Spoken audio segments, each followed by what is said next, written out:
Hi friends, welcome to my channel. రోజైతే శనగపిండితో హల్వాని అయితే prepare చేస్తున్నాను. ఒక గ్లాసు శనగపిండి, అదే గ్లాస్తో ఒక గ్లాసు బెల్లము, అదే చిన్న గ్లాస్తో అయితే అర గ్లాస్ అయితే నేతిని తీసుకున్నాను. అలాగే 3 యాలకులను కూడా తీసుకున్నాను. స్టవ్ పైన అయితే ఒక గిన్నెను అయితే పెట్టుకుని దానిలో అయితే బెల్లం అయితే వేసుకున్నాను.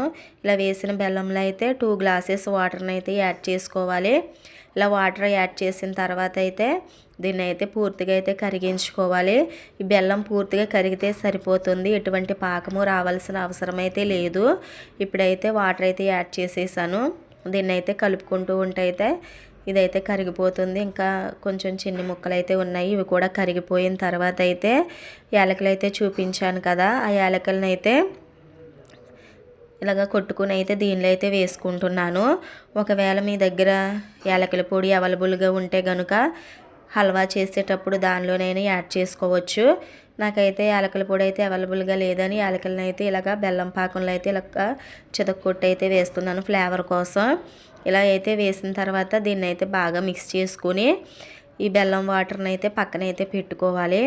ఇలా ఇది పక్కన పెట్టుకున్న తర్వాత స్టవ్ పైన అయితే వేరొక గిన్నెనైతే పెట్టుకుని ఈ ప్యాన్లోనే ఈ నెయ్యిని అయితే వేసేస్తున్నాను. ఈ నెయ్యి వేసిన తర్వాత అయితే నెయ్యి హీట్ అయిన తర్వాత జీడిపప్పులను అయితే వేస్తున్నాను.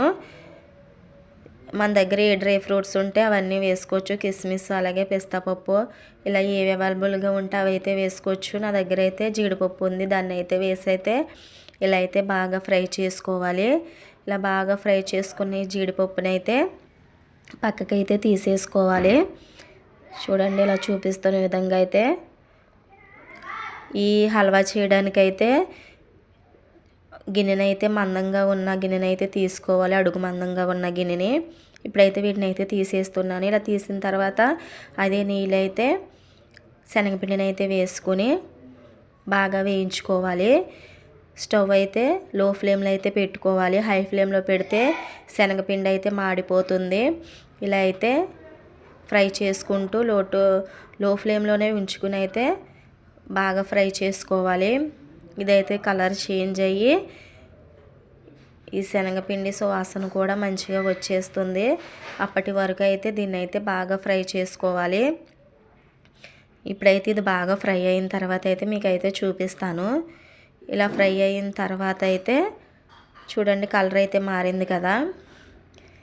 ఇలా కలర్ మారిన తర్వాత అయితే మనం కరిగించుకుని పక్కన పెట్టుకున్న బెల్లం వాటర్ను కూడా అయితే దీనిలో అయితే కొంచెం కొంచెంగా అయితే యాడ్ చేసుకోవాలి. ఇలా కొంచెం కొంచెంగా యాడ్ చేసుకుంటూ ఉడికించుకుంటూ కలుపుకుంటూనైతే ఉడికించుకోవాలి. ఇప్పుడు ఇలా యాడ్ చేసిన తర్వాత దీన్ని అయితే బాగా కలుపుకోవాలి. ఈ ఉండలు అనేవి అయితే లేకోకుండా పూర్తిగా అయితే ఇలా బాగా కలుపుకోవాలి. వాటర్ అంతా ఒకేసారి పోయకూడదండి, కొంచెం కొంచెంగా అయితే యాడ్ చేసుకోవాలి. అలా మొత్తం వాటర్ అంతా అయితే పట్టేస్తుంది దీనిలోకి. ఇలా అయితే ఈ హల్వాని అయితే ప్రిపేర్ చేస్తూ ఉండాలి. చూడండి, మిగిలిన వాటర్ అంతా అయితే వేసేసాను.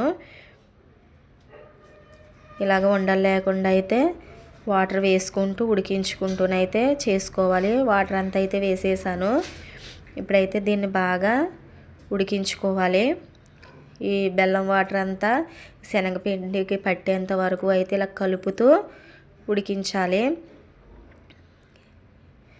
ఈ హల్వా అయితే అప్పటికప్పుడైతే పిల్లలు ఏదైనా స్వీట్ తినాలనిపించి అడిగినప్పుడైతే ఇలా అయితే 10 నిమిషాల్లో అయితే చేసి పెట్టియొచ్చండి పిల్లలకి.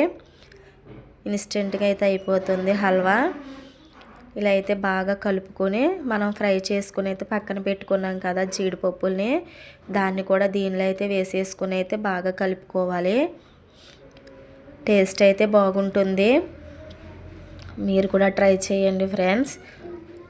అలాగే నేను ఎలా చేస్తానో కూడా కామెంట్ అయితే చేయండి నాకు. ఇలా అయితే బాగా కలుపుకోవాలండి దీన్ని. ఇలా కలుపుకున్న తర్వాత అయితే దీన్ని స్టవ్ అయితే ఆఫ్ చేసేసుకుని ఒక గిన్నెకి అయితే నూనె కానీ లేకపోతే నెయ్యిని కానీ అయితే అప్లై చేసుకుని అయితే దానిలోనైతే ఈ హల్వా అంతా అయితే వేసేసుకోవాలి. నేనైతే ఆయిల్ అయితే అప్లై చేశాను. ఇప్పుడైతే చల్లారిపోయింది బాగా, చేతికి అయితే అంటుకోవట్లేదు. ఇప్పుడైతే దీనిలోకి అయితే వేస్తున్నాను చూడండి. చాలా పర్ఫెక్ట్గా అయితే వచ్చిందండి హల్వా, టేస్ట్ కూడా బాగుంది. ఇప్పుడైతే దీన్ని అయితే స్పూన్తో తీసి అయితే మీకు అయితే చూపిస్తున్నానండి. టేస్ట్ బాగుంది, అప్పటికప్పుడు సింపుల్గా చేసుకోవచ్చు, అలాగే పర్ఫెక్ట్గా కూడా వచ్చింది. ఇలా అయితే చేశానండి. జీడిపప్పు అలాగా హల్వా తింటుంటే చాలా టేస్ట్గా అవుతుంది. Please subscribe, like. Bye friends.